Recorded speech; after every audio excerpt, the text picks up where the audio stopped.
بسم اللہ الرحمن الرحیم۔ حضرت ابو ہریرہ رضی اللہ تعالی عنہ روایت کرتے ہیں کہ آپ صلی اللہ علیہ وسلم نے فرمایا،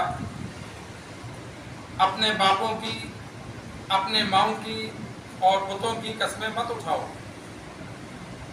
اور اللہ کی قسم بھی مت اٹھاؤ، صرف اس حال میں کہ تم سچے ہو۔ سرکار دو عالم صلی اللہ علیہ وسلم کا فرمان،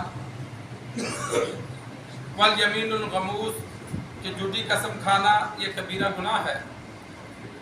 اسی سلسلے میں یہ حدیث بھی ہے، آپ صلی اللہ علیہ وسلم نے ماں باپ کی قسم اٹھانے سے منع فرمایا۔ اللہ کے علاوہ کسی کی بھی قسم اٹھائیں گے وہ شرک ہے۔ ماں باپ کی قسم اٹھانا، تیرے سر کی قسم یا تیرے بچے کی قسم، کسی بھی چیز کی اللہ کے علاوہ قسم اٹھانا یہ شرک ہے۔ بتوں کی قسم اٹھانا یہ بھی شرک ہے، تو غیر اللہ کی قسم نہ اٹھائی جائے۔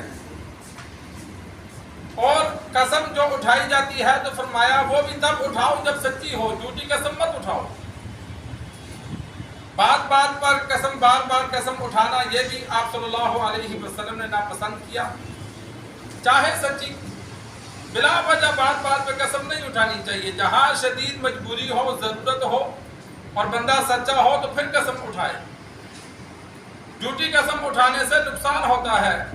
مال بیچنے کے لیے جھوٹی قسم اٹھائیں گے تو مال بک جائے گا لیکن برکت ختم ہو جائے گی۔ جو نفع لینا جائز تھا، اگر قسم نہ اٹھاتے ویسے اس کو بیچتے تو اس میں برکت ہوتی۔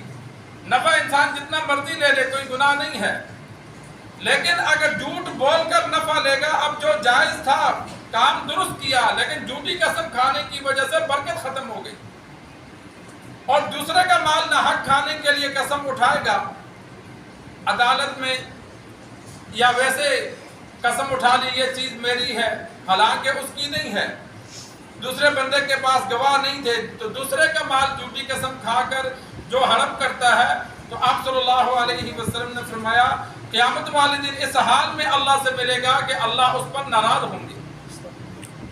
تو دوسرے کا مال کھانا ویسی کبیرہ گناہ ہے، تو جھوٹی قسم کھانے سے یا عدالت کے فیصلے سے وہ مال اس کے لیے جائز نہیں ہو جاتا، وہ حرام ہے، حرام ہی رہے گا۔ تو مال کھانا الگ گناہ ہوگا اور جھوٹی قسم کھانے کا الگ گناہ ہوگا۔ تو قسم انسان تب اٹھائے جب سچا ہو، اور آئندہ زمانے کے لیے اگر کوئی قسم اٹھاتا ہے کہ میں فلاں کام نہیں کروں گا، قسم اٹھا لی، یا میں فلاں کام کروں گا، قسم اٹھا لی، اسے یمین منعقدہ کہتے ہیں۔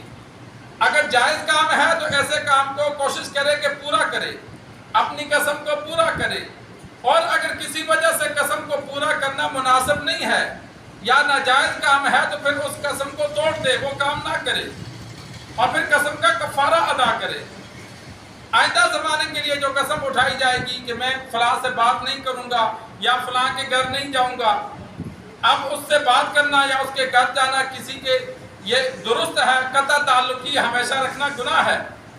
کوئی بھی ایسی قسم اٹھا لیتا ہے جس کو بعد میں توڑنا پڑ گیا، یا قسم اٹھا لی کہ میں 10 روزے رکھوں گا پھر نہیں رکھتا کہ بھائی مجھ سے نہیں رکھے جاتے، کوئی بھی ایسی قسم کہ آئندہ میں یہ کام کروں گا نہ کر سکا تو پھر قسم کا کفارہ دے گا۔ اگر کام کر لیا تو پھر کفارہ نہیں ہے، لیکن اگر کام نہیں کیا، قسم توڑ دی، تو اس قسم کے کفارہ ہے کہ انسان پہلے دور میں غلام ہوتے تھے، غلام باندیا، غلام آزاد کرنا تھا۔ آج کل تو غلام نہیں ہے، باقی 2 کفارے باقی ہیں۔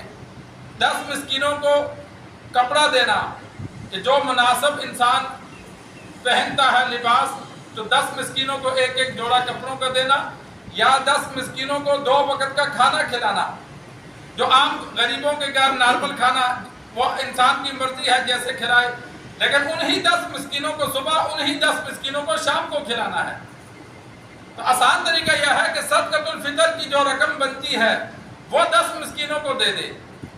2.25 کلو گندم بنتی ہے تو 2.25 کلو کے اعتبار سے ہر مسکین کو اتنا آٹا دے دے، یا اس کی رقم دے دے، ہر مسکین کو 10 مسکینوں کو دے دے، یہ قسم کا کفارہ ادا ہو جائے گا۔ اگر غریب ہے، 10 مسکینوں کو کھانا نہیں دے سکتا، صدقۃ الفطر کے برابر رقم نہیں دے سکتا، کپڑے نہیں دے سکتا، تو پھر 3 روزے پہ در پہ رکھے۔ بیچ میں ناغا نہیں کرنا. 3 روزے پے در پہ رکھنے ہیں, 3 روزے اکٹھے رکھنے ہیں. کوئی بھی رکھے گا قسم کے کفارے کی نیت سے کہ میں نے قسم اٹھائی تھی یہ اس کے کفارے میں 3 روزے رکھنے لگا ہوں, تو کوئی بھی 3 دن ہو لیکن 3 دن متبادل رکھے. بیچ میں 1 یا 2 دن روزہ رکھ کے روزہ چھوڑ دیا تو دوبارہ 3 روزے رکھنے پڑیں گے. اللہ سے دعا ہے اللہ ہمیں دین سیکھ کر سمجھ کر ہر برے عمل سے بچنے کی توفیق عطا فرمائے.